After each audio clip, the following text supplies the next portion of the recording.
Hi guys, welcome to my channel. So are you a Jamb aspirant who will be preparing for the UTME 2025 and you are confused, you don't really know what to do? In this video I am going to be sharing some tips which I used. Mind you, I wrote UTME a couple of times, but eventually I made it, and so I'll be sharing some of these tips. I'm the educator and I'm currently a second year medical student of Delta State University. Okay, so in this video I have divided it into sections where I'm going to be explaining of the tips and strategies you must put in mind to ensure that your UTME 2025 is a success. Alright, so I have divided it into 4 sessions, alright, 4 important sessions that you must not miss if you want to pass your UTME 2025. So do well to stick around in this video. The last session is the most important of them all, so do well to watch this video to the end so that you don't miss out on the last session. Alright, so now let's dive into what we have today.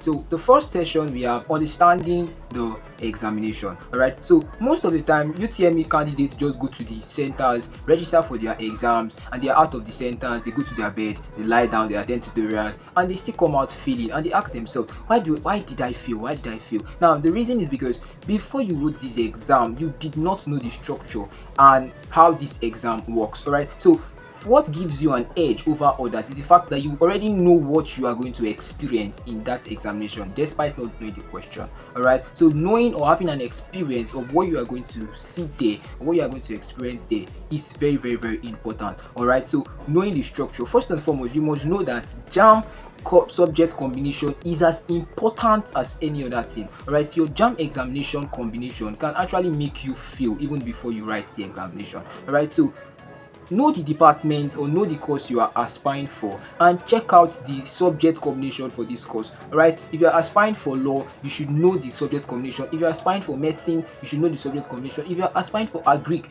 know the subject combination. It is very important. So in regards to the Jamb structure, the first thing you must know is that Jamb examination comprises of 4 subjects. Alright, so the subject combination, after you have checked it out, you will see that you will just be registering 4 subjects for the examination. Alright, and so these 4 subjects you'll be registering for the examination, these are the subjects that you'll be writing on the examination day. Alright, so all your preparations are narrowed down to these 4 subjects that you'll be writing on that day. Alright, now English being the compulsory subjects out of all these 4 subjects, meaning that English, all aspirants, everyone writing the UTME will actually sit down for English examination. And so English examination is divided into sessions. We have the lexicon structure, we have the oral part, we have the literature, the text part, which is the literature recommended for this year UTME, which is Lekki Headmaster. Alright, so I'm going to be making a summary on Lekki Headmaster for each of the chapters, so do well to subscribe to this channel if you have not subscribed, so that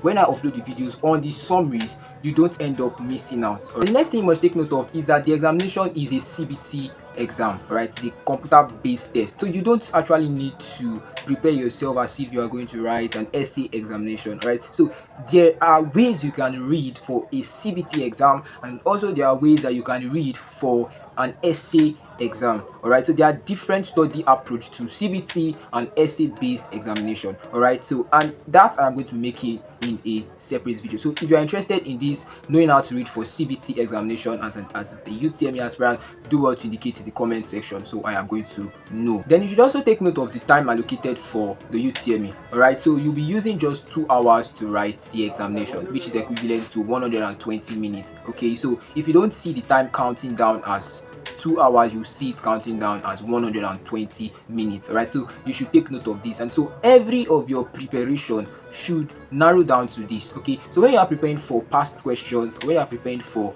CBT mock exam, you should know that, oh, I have just 120 minutes to answer 4 subjects. All right, and so how many questions in total are you answering for the combination? You are answering 180 questions. Okay, now they are divided as thus. For English, you have 60 questions, right? So 60 questions in English language.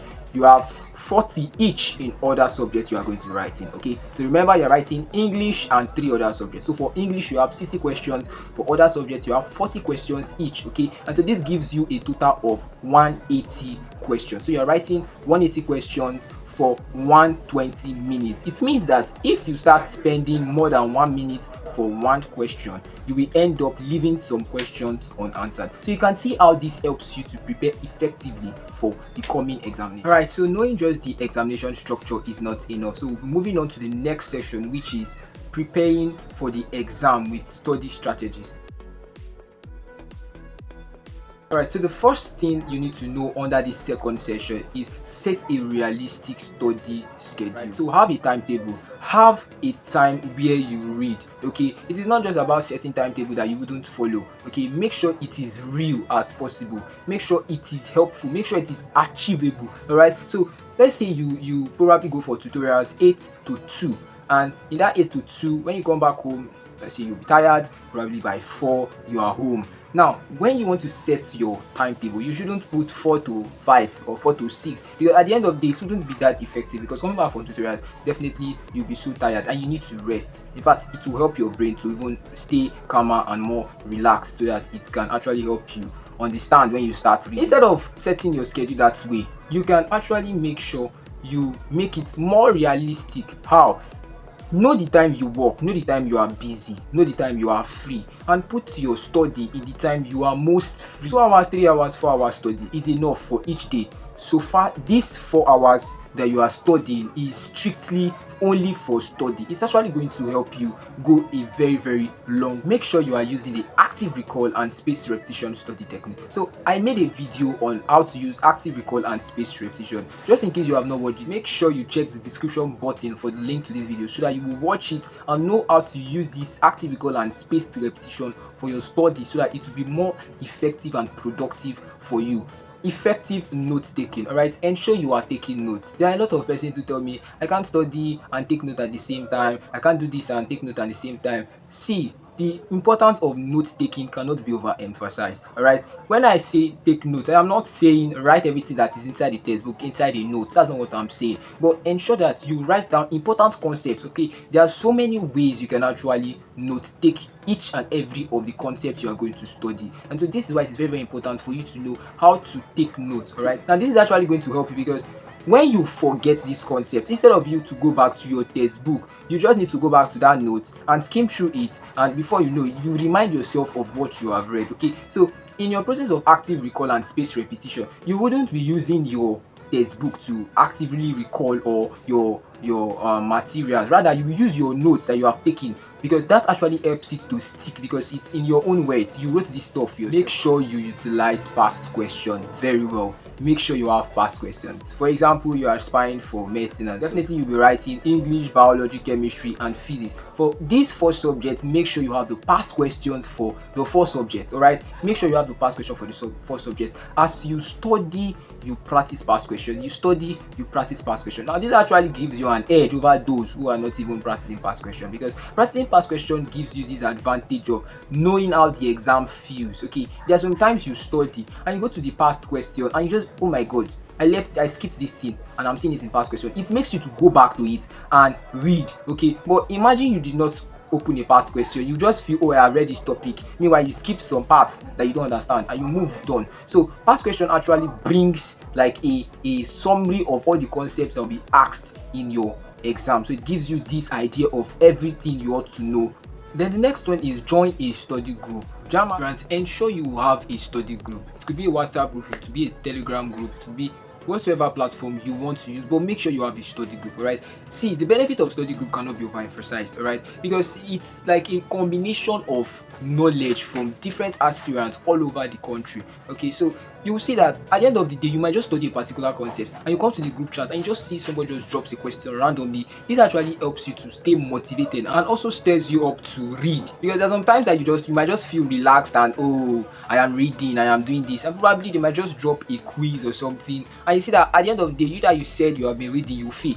And so this actually, wow, so I have not been reading, and you just see somebody might just, a fellow aspirant who is also writing the exam with you, scored 100 and you scored 20. It means that, oh my god, I'm playing. So this actually gives you this motivation of, oh, I need to do more. So if you're not in a study group and you want to join a study group, if you're interested in joining a study group, please indicate in the comment section, so I can actually create a study group for medicine aspirant. All right, so or any science related course. Okay, so if you are going for any science related course, I can help you guys create a study group where you guys just get to brainstorm. If you are interested in this study group, so do well to indicate in the comment section that I am interested in this study group. Alright, so moving on, having known the exam structure, knowing how to prepare effectively, like the strategies for preparing effectively, the next thing we'll be moving on is mastering some exam strategies. Alright, mastering some exam strategies. So there are some exam tricks and tips that you must know as Jamb aspirants if you want to make this UTME 2025 a success. The first one is time management during examination.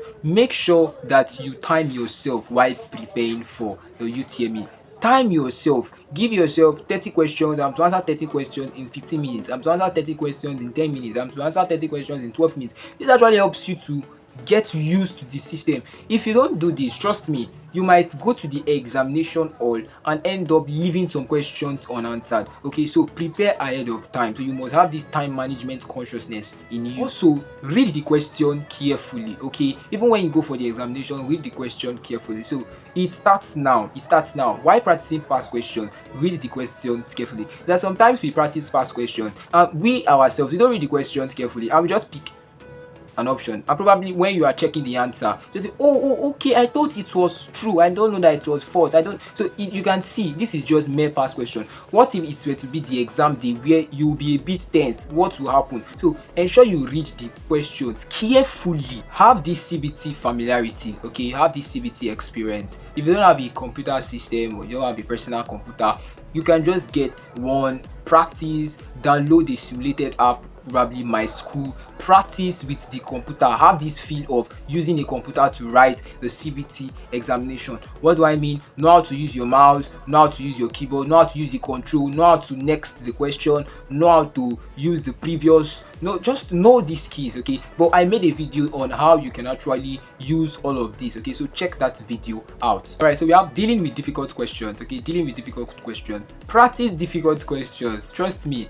the more you practice difficult questions, the more you become better and prepared for the examination. If you just streamline your preparation to simple questions, trust me, on the day of the exam you will meet several simple questions, but they are more difficult than the simple question you studied and you end up failing it. So make sure you study difficult questions so that at the end of the day, when you get to the exam hall and you are seeing a simpler one, you still know how to solve it. If you meet that same pattern, you know how to solve it. So ensure you are studying a difficult question, right? So what I'm saying is, don't skip the simple and start doing difficult, right? You move from the simple to the difficult, but make sure that when you get to the difficult aspect, still study it. Don't skip the difficult aspect. Then also manage exam anxiety. Manage exam anxiety. This management of exam anxiety is what some persons still can't handle, because most people actually feel the UTM because of anxiety. Not like they don't know what to do, but they just keep on shaking and oh my god, I don't know. And before you know it, they get confused, perplexity everywhere, and before you know, time up. And so ensure you learn how to manage anxiety. And so how do you manage anxiety? Preparing ahead of time. All right, see, that natural anxiety of examination is always there. Everyone feels that way going for an examination that you have not written before. Even if you have written the exam before, you still have this feel of, oh, but as soon as you commence the exam, your body begins to really, like, you become more free and you see that anxiety is not there. Now this happens because, okay, you actually prepared for the exam. But now if you don't prepare for the exam and the natural anxiety is there, when you enter the hall and you start seeing questions, you're not prepared for the exam, the anxiety now multiplies. So it will now be both the natural anxiety and the anxiety for not preparing for exam, and so it becomes anxiety square, which also leads to failure. All right, so ensure that you prepare. Now the more you prepare, the more it reduces the anxiety for the exam. And so the last one, which I said is the most important on the fourth session, is motivation and mindset. Trust me, some persons will be like, why is this one the most important? But see, the truth is, if you apply all the study techniques you need to apply, but you don't apply it to the right mindset, you will end up not passing the way you ought to pass according to your preparation for that exam. So the right mindset is just what you need. Okay, there's some persons who just have this feeling of, oh, UTME, I don't think I can't pass UTME. You shouldn't have that feeling. Okay, have the right mindset of, this UTME 2025, I am going to pass UTME 2025. I'm going to try my best, I am going to do my best, I am going to study my book, I am going to trust God that I am going to pass. So this mindset actually gives you this motivation, and when you are motivated, it also helps your brain, and when it helps your brain, it reduces the anxiety and increases the efficiency for you to study. So the right mindset is just what you need. Say to yourself that you can overcome challenges, do your best, okay, but doing your best, that right mindset must be there. Have this right mindset of I am going to pass my examination. Okay, don't be like others who before they start the exam they have failed themselves. Say to yourself that this year I am going to pass, and it is not just saying this year I am going to pass, but also putting in the work. And what is the work? Studying and preparing for the exam. So if you have watched this video to this point, I know you enjoyed this video, and it is not just only about enjoying this video. Make sure you utilize everything that you have learned in this video, and trust me, you will see how successful your UTME 2025 is going to be. So do well to like this video, comment, hit the subscribe button if you have not subscribed to this channel, so that you don't get to miss out on any video that we are going to be dropping. See you guys in the next.